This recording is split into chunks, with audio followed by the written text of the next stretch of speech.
Hi guys! Nandito ako ulit sa inyo para magsalita ng hinanaing. Joke. So,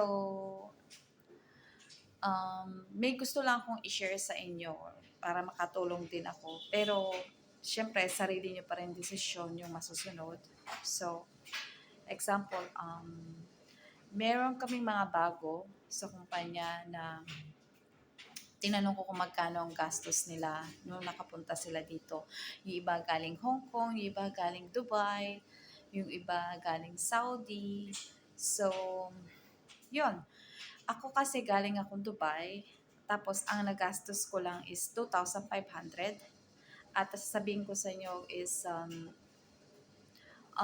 which is, actually, yung 2,500 na yun is for processing fee, na which is ang nagbayad talaga sa amin is yung aming employer. Mostly kasi dito, ang nagbabayad talaga is employer. Kumbaga siguro, meron mang magbayad ng 2,500 is iyon is para dun sa agency.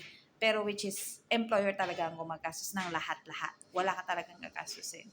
So, thanks God kasi yung agency ko hindi naman ganun kagarapal. Talaga kasi 2,500 lang ang siningil sa amin. 4 kami. So, ngayon, pero ngayon hindi na nagpapalakad ng pa-Albania ngayon yung agency ko na yun eh. So, yung iba is iba na yung kanilang agency. So, hindi ko na isa-isahin kung ano man yung mga agency na yun. So, magbibigay lang ako ng konting advice lang.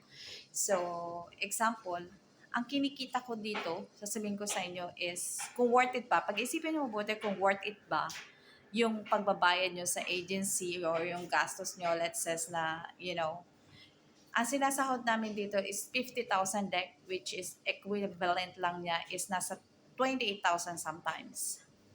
Magka-overtime man kami siguro mga, let's say na mga 3,000 peso, ganun. Kagaya niyan, last month is yung ganun yung overtime ko. So, total na pumapatak na, let's say na 32,000, ganyan, malinis, libreng bahay, libreng pagkain, 3 meals a day, yun. So, which is, kikitain mo yun in, sa Hong Kong, kikitain mo yun eh. Sa Dubai, kikitain mo yun with the benefits and so on ng company.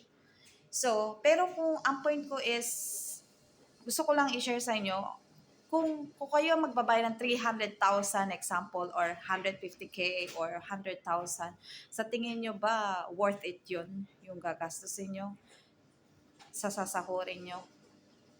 So, kung lalo, example, kung uutang pa kayo ng pambayad nyo. Kasi, ang alam ko ha, meron sa Pilipinas na may mga agency na nagpapalipad sila pa Canada, pa Europe. Pero, konti lang ang gastos. Like, house staff, IPAMS, marami pang iba. So, hindi ganun kalaki ang gagastusin nyo. Ang balita ko, yung iba 15,000 na 20,000, ganun. Pero hindi ganun kalaki, di ba? Sa kung gagastusin mo, kung pupunta ka ng Albania, ang Albania kasi is, part siya ng Europe, sabihin ko sa inyo. Pero, hindi siya yung Schengen country na pag nagka-residence ka is, pwede kang palipat-lipat.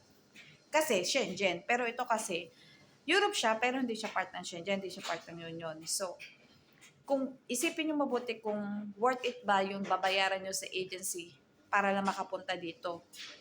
Plus, example, dito kung magtatrabaho kayo, example, kung gusto nyo tumalon, sasabihin nyo na stepping stone, like me, na inisip ko na stepping stone, hindi pala ganun kadali.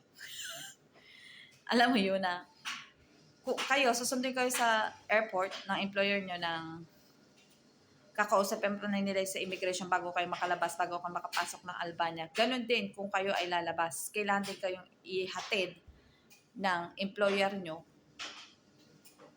sa immigration kakausap bago kayo makalabas ng bansa. So, hindi kayo basta-basta makakatalon sa, kunyari sa Croatia or sa Poland whatsoever. So, ang advice ko lang is, pag-isipan nyo mabuti kung gagastos kayo ng malaki, bakit hindi pa kayo mag-apply ng isahan na ng gastos? Example, pumunta kayo ng Poland or Croatia, sa Schengen part. Alam mo yung ibig nyo sabihin, yung ibig ko sabihin, kumbaga, gagastos lang din kayo ng malaki, doon na sa worth it. 'Di ba? Sa akin lang naman is, payo ko lang naman sa inyo. Pero kayo pa rin naman susunod niyo kung gusto niyo pumunta dito, magastos ng malaki. Kayo din. Kayo bahala. Desisyon niyo yan. Kumbaga, kung may plano kayo, sige, go. Pero sinasabi ko lang din, sinishare ko lang sa inyo na hindi ganun kadali. Na kasi iniisip ng iba, napakadaling tumalon. Hindi rin eh. Kala ko rin nung una, ganun, pero hindi pala. Alam ko marami nakaka-relate dito, doon sa mga nandito na tinatapos na lang yung kontrata nila kasi wala rin sila magawa. Kasi kung gusto man nilang tumalon sa ibang bansa, is hindi ganun kadali. Kailangan pa sila yatid lang na sa immigration na employer nila. So, paano nila? Yung iba naman kasi, kung gusto na tumalon at hindi pa tapos ang kontrata, pwede naman din yon, ikaw magbabayad ng ticket nyo, hindi yung kumpanya. Kaso nga lang, ang point ko dun is, gumastos kayo ng malaki. Tapos aalis din lang kayo. So, parang double gastos. So, ang gawin nyo na lang, kung saan worth it yung babayad nyo na pera, doon na kayo sa Shenzhen. Kung ako lang, kung sa akin, payo ko lang naman. Kasi dito, ang dami ko nakausap, ang mga ginastos, 150, 100. Samantala kami, sa 2,500 reals, siguro nasa 30,000 lang yung siguro yun. O, mga nasa ganong range. Pero nagugulat ako sa iba, grabe, ang laki. 300,000. Tanga na kung iisipin nyo, minsan, iisipin nyo 30,000 ang sahod. Dahil sa 30,000, malinis kasama overtime. In a 1 year, magkakaroon ka ng 360,000 pesos na in a 1 year na sahod mo. No? Siyempre, less mo pa doon yung mga napkin mo, shampoo, and sabon, and everything. No?